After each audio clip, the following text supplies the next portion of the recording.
employer may be in need of. And I would like to take you through some credentials involved when preparing a good CV. And one of them is your personal information. The personal information are 4. That's your full name, your email address, your phone number, and your address, as in your location, your place of residence. These are the 4 major personal information to include on your CV. You don't need to add your gender, because the employer already knows who is applying when he or she looks at your name. You don't also need to add languages spoken, because in every organization, the common language used is English language. You can add languages spoken when it is requested by the employer or when you are applying for a linguistic position. That's when you need to add the languages. And aside the personal information, you also need to include your personal profile. The personal profile is where you summarize what you have to offer to the employer when he employs you. That's where you summarize your work experience, your skills, and abilities. And aside the personal profile, you also have to include your educational background. Another educational background, you state or you start from the uppermost. For instance, you start from the highest level of education you have acquired. That is university. You start with the year you attended the school, the year you completed, the name of the school, and also the certificate you acquired. And aside the tertiary, you also have to include the secondary school you attended.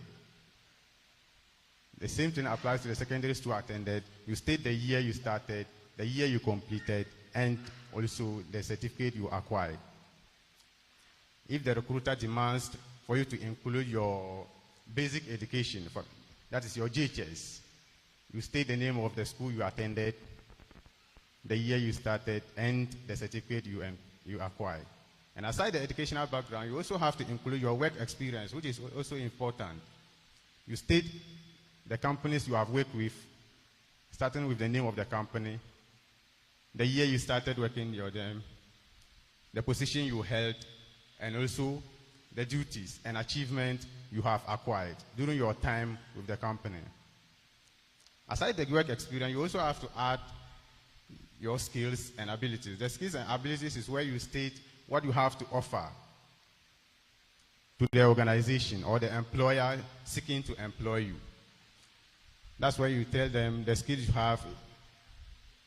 If you have any skills in software engineering or any other skill related to the position you are applying for, that is where you state it. And aside the skills and experience, you also have to include your references, which is also important. References are people your employer may contact in case he or she wants to verify the details you have provided. And when preparing your CV, if the employer doesn't ask for the reference, do not include it. You can state under the reference available upon request, but when the employer doesn't ask for it, you don't have to include it. So these are the major credentials when preparing a CV. And most of the times, job applicants sometimes get confused when applying for jobs. In most job descriptions, some employers state you should either submit a CV or a resume. A CV and a resume are not the same documents, even though they are all used to apply for jobs and opportunities that comes our way day in, day out. As I stated earlier, a CV is an academic diary that summarizes your work experience, your skills, and abilities relevant to the position you are applying for by stating all experiences and educational backgrounds you have engaged in or you have acquired. And a resume on the other side is just a 1-page or 2-page document you submit to your employer. And the details on a resume are all based or related to the vacancy or the position you are applying for. For instance, when you are applying for a secretarial position, the details you have to state on the resume should all be related to the secretarial position. You don't need to add any other work experience that is outside or that is not relevant to the secretarial position. So that is the major difference. The major difference between a CV and a resume are based on their length and content. And I would also like to share with you what to do when you don't have work experience when applying for jobs. There are instances where most graduates and job applicants sometimes complain when applying for jobs. And most of their complaints are based on them not having the relevant work experiences, the skills and abilities needed to acquire or engage and get employed in the position advertised. I would like to share with you what to do or the details to include on your document when applying for jobs. Now, as a graduate coming out from college without any work experience and you are ready to occupy any position you come across, the work experiences you have and can include it on your resume or a CV are the various internships you engage in when you are in school. Internships are also work experience. You don't need to neglect it when preparing your resume. There are some graduates who often neglect them, even though they are also part of work experiences. Because as at the time you are engaging yourself, photocopying and assisting your HR or the accountant in handling the office tasks, they are all part of or form part of the work experiences. You have to include them when you are preparing your resume or a CV. The next thing is to include skills or soft skills you have that the employer may be in need of. For instance, computer literacy, you can include it on your document. And in this time and age where the computer is very relevant in every organization, you and I know that these days, majority of companies don't use fat books to record transactions again. Most of them used computer or softwares. For instance, those into business, they use certain accounting softwares to record their transactions. No business use fat notebooks to record transactions again. So if you have any knowledge or skill in any software or any accounting software or any other software that the employer may be in need of, you state it as part of your document. So that when the employer picks it to read, he or she will know that this applicant is really qualified. And aside these details, you also include other abilities and skills you have that are relevant to the position you are applying for. So as I've stated it, majority of graduates who are here will now take note and be aware that these details are very relevant and should not be regulated when preparing your CV or a resume. I also like to take you through mistakes to avoid when preparing a CV. Majority of job applicants, when applying for jobs, instead of taking their time to glance through the CV before submitting it, because they want to be the first applicants to submit their CV, they are always in a hurry to submit their document. And in this process, majority of applicants make some mistakes. One of these mistakes is incorrect information.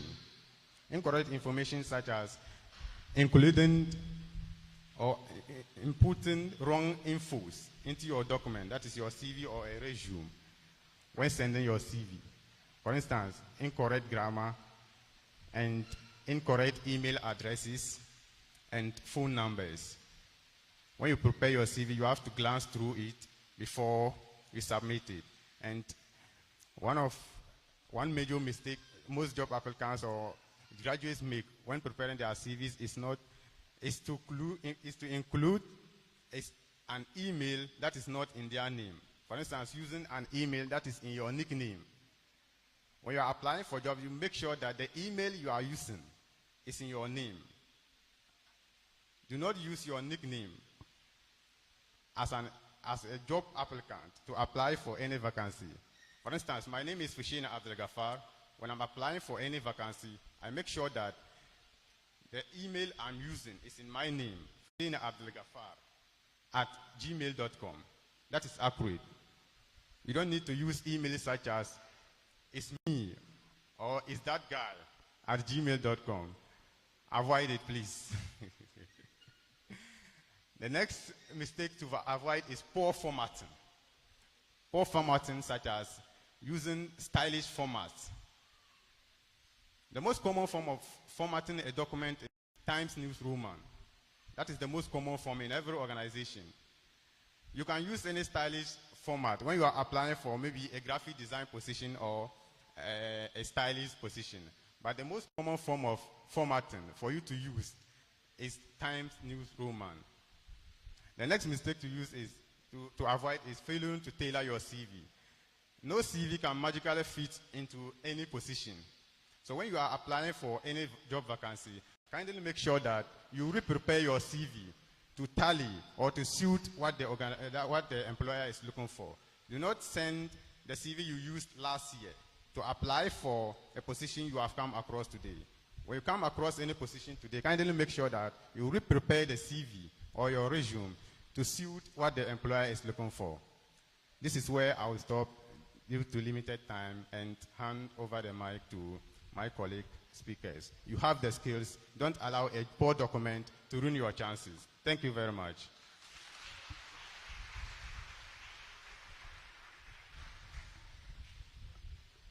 All right, I believe you can do better and you've really been well impacted. So many thanks to you, Mr. Abdul Ghaffar. I don't know if there will be a slot later on for... I think we can just do it now. Any right questions? Away.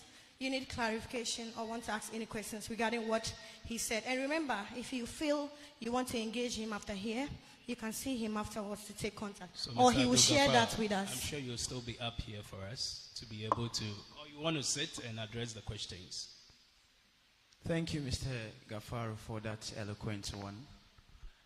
My name is Boris. Okay. So when you were speaking, you talk about when including your educational background, the CV, you should start with the highest one. Yes. It didn't sit well with me. Why not the most recent one? For instance, let's say I have a master's degree and I recently did a professional course, which is a certificate course. That means which is lower than the master's degree. And it is the most recent one. So I think that should come before even my master's degree. What do you think? Yeah, when I say you start from the highest one, I mean you should start with the recent educational background you have acquired. For instance, when you recently graduate from maybe the University of Ghana, maybe last year, and that is the school you have attended for the last. When you are preparing your CV, you make sure that you include it at the first column. So that's why I mean by saying that you start with the highest educational background. Even if you have not attended a university or any tertiary institution, when you are preparing your CV, you start with a secondary school. So that's what I mean by starting from the highest one. Starting from the highest one can mean starting with the recently acquired educational certificate. Thank you. Okay, thank you. All right, thank you. So we have another. Thank you very much. My name is Faida. Okay. Just a follow-up on what my brother said. Well, I think that in the structure, instead of adding your professional qualification to the regular educational qualification, you could separate it, put it under maybe educational qualification. You can come down and say professional certificates. I don't know if that will fit in. There are different formats when you are preparing a CV, depending on the location. For instance, in Ghana, the most common format is for you to indicate the educational background in 3 columns: year, school, and certificate acquired. But when you go to countries like USA, their format is different as compared to ours. So over here, you state or you start with the format that is being used here. And the most common format is what I have stated. Thank you. Please, my name is Jennifer, and my question is, when you were making your delivery, you made mention of references. Okay. And I want to know, who should you include as your references? Okay. Your family members or your lecturers? Okay. Thank you. When you are preparing your CV or a resume, your references can be your former lecturer, a family member who is reachable, a family member that your employer can call and he or she will pick up the call. Your reference can also be your former school teacher, either primary, JHS, or even nursery. But just make sure that the person you are putting there is ready to defend or answer to the call your employer is requesting for. You don't need to include references that are not traceable. For instance, you include, let me use Madam as an example. For instance, if Madam is a farmer and he doesn't have much attention with her phone, and you include his contact as part of your reference, when the employer reach out, the number may be switched off, and you may be denied that opportunity. So when you are including your reference, you make sure that you include people who are reachable, people that your employer can reach out to easily. I'm laughing because imagine you put your mother who always go to market at Sankpala. The whole day she has not sold yet.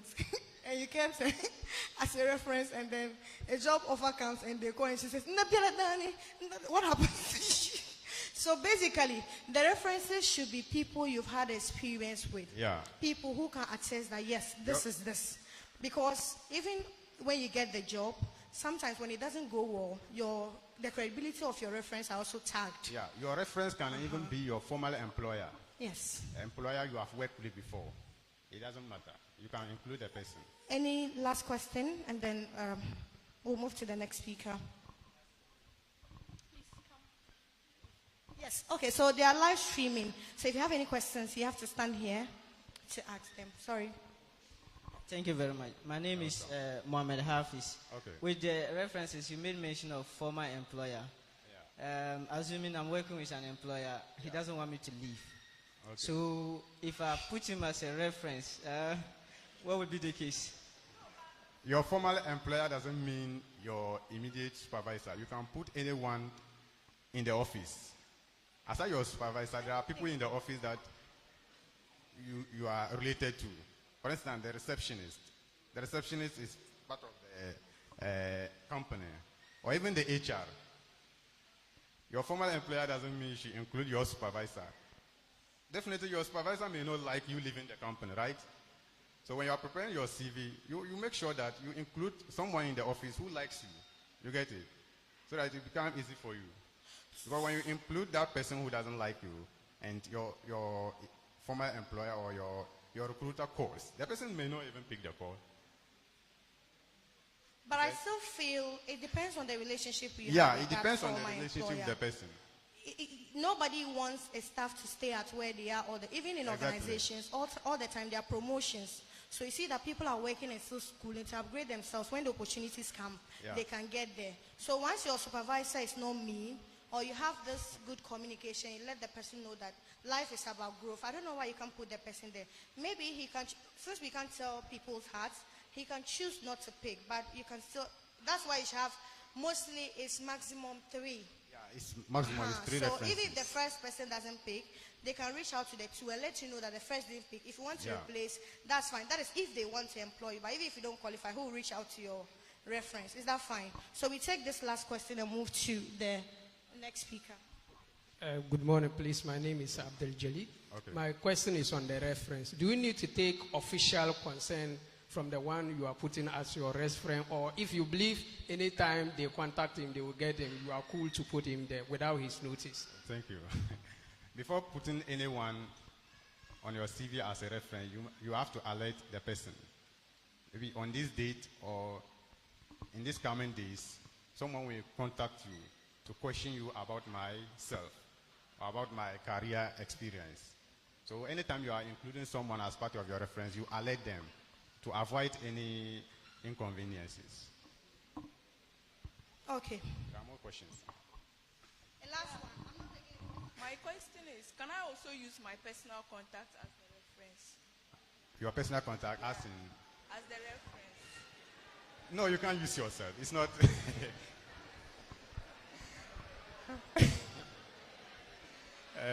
You cannot use yourself. What if you used your contact and the employer calls you and maybe during the interview session? But we are in Ghana. You can do that and change the name and put No, it. you can't. You can't. Though it's not the right way because Not you the don't right know way. what time they will call. Even though sometimes they'll call and immediately they'll tell you, "Oh, I'm Aisha from this company," so that you are in alert. Most Sometimes they won't tell you. And most times they call during the interview section. Yes. Yeah. Yeah. Okay. So, Honorable Fuseni, we are grateful. The person who came before the lady made mention, you have to officially. You have to. Because imagine you applied for a job. You need to inform the person that, oh, they might reach out to you. Yeah. And this is what I applied for. So that the person also know what to say to favor you to actually get the job. Yeah. But imagine the call is about sexual reproductive health and the person is talking about sexual gender-based violence because that's when you people got engaged. You see, you are messed on that. So you always need to pre-inform them that, oh, I've sent applications out. Should you be called? This and this so that the person is in the know. It's just Exactly. like recommendations. Yeah. Are we there? All right, great. Thank you so Thank you much. very much. And we appreciate your time. Please, let's give it up one more time for him. So TYS. I hope we are getting inspired. And then we are having our guests or dignitaries join us one by one. We hope they gather soon. But before that, we continue with the informal sessions. I like to play. Maybe along the line, we'll be playing and having fun as we get inspired because we all aspire to inspire.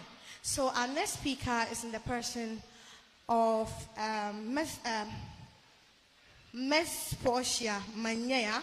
She's a nutritionist, humanitarian, and founder of Smart Race Africa, a great woman out there. Let's give that one for him. Sorry. Let's give it up for her as she comes. Miss Portia Manyea. Oh, please, do better. When the guy was coming, was this how you were clapping? And she's even killing the work. What is this? Thank you. Hi, everyone. Hello. Hello. So when I was sitting over there, I realized that when the hello came, they weren't responding. And they're repositioning too. So I want my people to respond. Hello. Hello. All right. So my name is Portia Manyea. And we are all here to be inspired. But before I say anything, I want to find out what is repositioning. When we say repositioning, what does that mean? Any volunteer to give us? It could be a synonym. Yes, please. To make a change. What